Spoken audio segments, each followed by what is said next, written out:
Yashwant Sai Teja memorial trust ఆధ్వర్యంలో 10వ తరగతిలో ప్రతిభ కనపరిచిన విద్యార్థులకు నగదు ప్రోత్సాహక బహుమతులు అందజేసిన కందుకూరు సబ్ కలెక్టర్ తిరుమణి శ్రీపూజ. గుడ్లూరు విద్యార్థుల జీవితంలో ఉన్నత శిఖరాలకు చేరాలంటే చదివే ఒక సాధనంగా మలుచుకొని అనుకున్నది సాధించవచ్చునని కందుకూరు సబ్ కలెక్టర్ తిరుమణి శ్రీపూజ అన్నారు. గుడ్లూరు అభ్యుదయ పాఠశాలలో యశ్వంత్ సాయి తేజ ఆధ్వర్యంలో ఏర్పాటు చేసిన 10వ తరగతిలో 500 మార్కులకు పైగా సాధించిన మండలంలోని అన్ని పాఠశాల విద్యార్థులకు అభినందన సభకు ముఖ్య అతిథిగా హాజరైన సబ్ కలెక్టర్ ఆదివారం మాట్లాడారు. ఈ సందర్భంగా ఆమె మాట్లాడుతూ 10వ తరగతిలో తక్కువ మార్కులు వచ్చిన వారు కూడా పట్టుదలతో చదివి ఇంటర్మీడియట్ అనంతరం అనేక రంగాల్లో ఉన్న అవకాశాలను అందిపుచ్చుకోవడానికి ప్రయత్నం చేయాలని సబ్ కలెక్టర్ తెలియజేశారు. పాఠ్యాంశాలు చదివిన అనంతరం మననం చేసుకోవాలని, ఎన్ని ఇబ్బందులు ఎదురైనా పట్టు వదలకుండా చదవగలిగితే సాధించలేనిదంటూ ఏమీ లేదని సబ్ కలెక్టర్ తెలిపారు. విద్యార్థుల మనోభావాలను అర్థం చేసుకుని ఏ రంగాలపై అభిరుచి ఉన్నదో తెలుసుకొని తల్లిదండ్రులు ప్రోత్సహించాలన్నారు.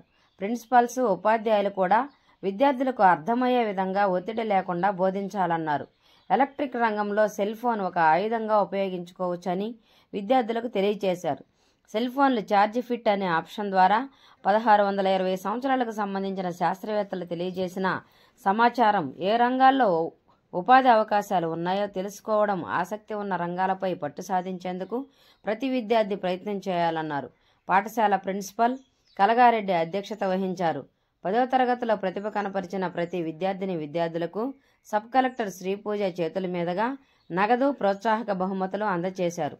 యశ్వంత్ సాయి తేజ మెమోరియల్ ట్రస్ట్ నిర్వాహకులు అజయ్ బాబు ఆధ్వర్యంలో కార్యక్రమం నిర్వహించడం జరిగింది. మండలంలోని 10వ తరగతి విద్యార్థులు, వారి తల్లిదండ్రులు, ప్రైవేటు ప్రభుత్వ పాఠశాలల ఉపాధ్యాయులు కలగారెడ్డి, యేసుబాబు, మాలతి, ఫణీంద్ర, హైస్కూల్ ఉపాధ్యాయులు, ప్రధానోపాధ్యాయులు వెంకటేశ్వర్లు, శ్రీనివాసులు, చిన్నయ్య, గుడ్లూరు హైస్కూల్ ఉపాధ్యాయుని పద్మావతి, యశ్వంత్ సాయి తేజ మెమోరియల్ ట్రస్ట్ నిర్వాహకులు అద్దంకి అజయ్ బాబు, రాజేశ్వరి దంపతులు, వారి చిన్న కుమారుడు నవంత్, ఆ ట్రస్ట్ సభ్యులు తదితరులు పాల్గొన్నారు.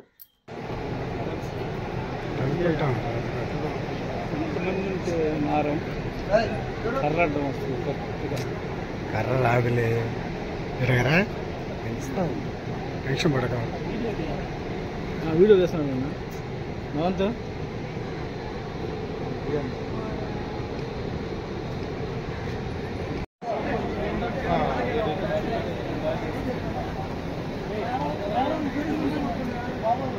మేము బాధపడుతున్న టైంలో మీ స్టోరీ మేము వాళ్ళకి చెప్పి వాళ్ళని ఇన్స్పైర్ చేసేలాగా అనిపించింది.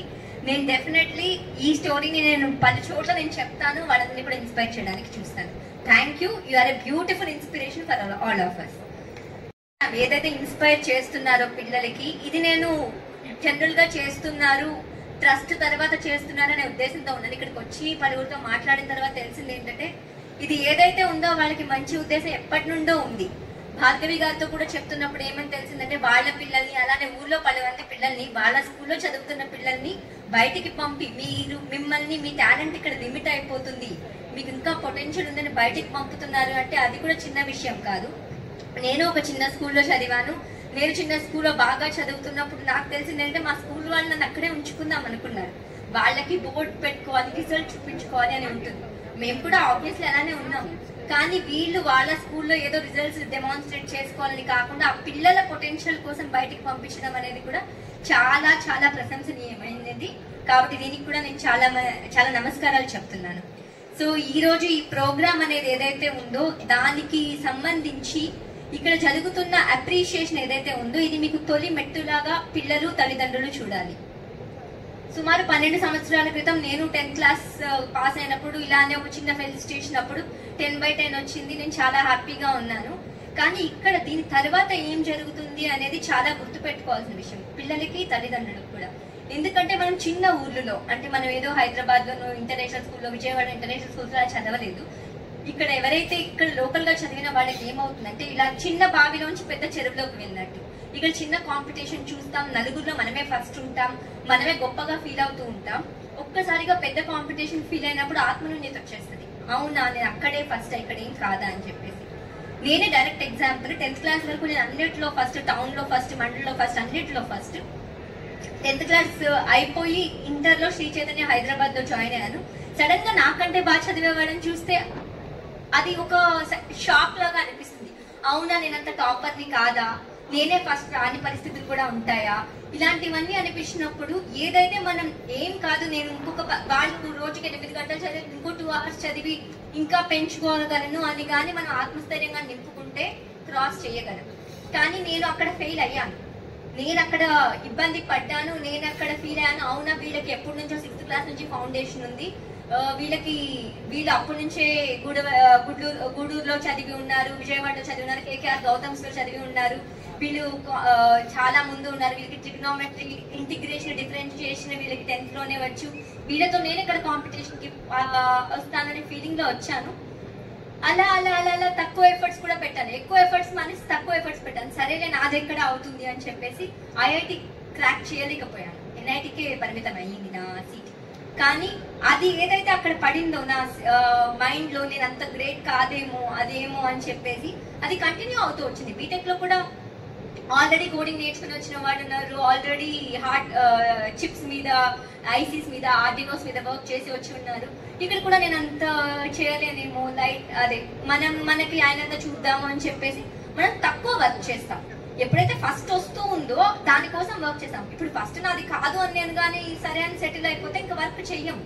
అలా అలా అలా బీటెక్ కూడా చేశాను, మంచి ప్లేస్మెంట్ వచ్చింది. కానీ నాకు తెలుసు నా ఫుల్ పొటెన్షియల్ కి నేను బీటెక్ చేయలేదు. తర్వాత ఎప్పుడైతే యూపీఎస్సీ కోచింగ్ కి వెళ్ళామో అప్పుడు నాకు ఇంట్రెస్ట్ సబ్జెక్ట్స్. సో మామూలుగా ఒక సబ్జెక్ట్ మా రూమ్మేట్స్ తో పాటు నా ఫ్రెండ్స్ తో పాటే కలిసి చదివాను. కానీ ఫస్ట్ ఎగ్జామ్ ఊరికే వీక్లీ ఎగ్జామ్ పెడితేనే 700 మందిలో ఫస్ట్ వచ్చి అది కూడా నాకంటే 20 మార్క్స్ కింద వరకు కూడా సెకండ్ రాలేదు. అప్పుడు మళ్ళీ చిన్నప్పుడు నా కాన్ఫిడెన్స్ వచ్చింది, ఓకే నేను చదవగలను, నేను ఇంట్రెస్ట్ చూపించలేదు, నేను నా గురించి తక్కువగా ఆలోచించడం వల్ల ఇంతకాలం రాలేదు అని చెప్పి మన స్కూల్ వాళ్ళు, మన చుట్టుపక్కల వాళ్ళు, మన డిఫరెంట్ లెవెల్స్ వల్ల మనం ఒక్కొక్కసారి మర్చిపోతాం మనకి ఏం పొటెన్షియల్ ఉంది, ఏం చేయగలము, ఎంత సాధించగలమని. హనుమాన్ స్టోరీ ఉంటుంది కదా, తనకున్న పవర్ తనకే తెలియదు, ఎవరో ఒకరు వచ్చి చెప్పేవారు. పేరెంట్స్ ది బాధ్యత ఇది. మీకు తెలుసు పిల్లలు ఇప్పుడు బాగా చేశారు, 7th క్లాస్ వరకు బాగా చేశారు, మళ్ళీ 8th లో డల్ అయ్యాడును, లేదా సైన్స్ లో బాగా చేస్తాడు, మనం ఆ విషయం గుర్తించకపోతే మిగిలినవి కూడా వదిలేస్తారు. సో వాళ్ళ స్ట్రెంగ్స్ మనం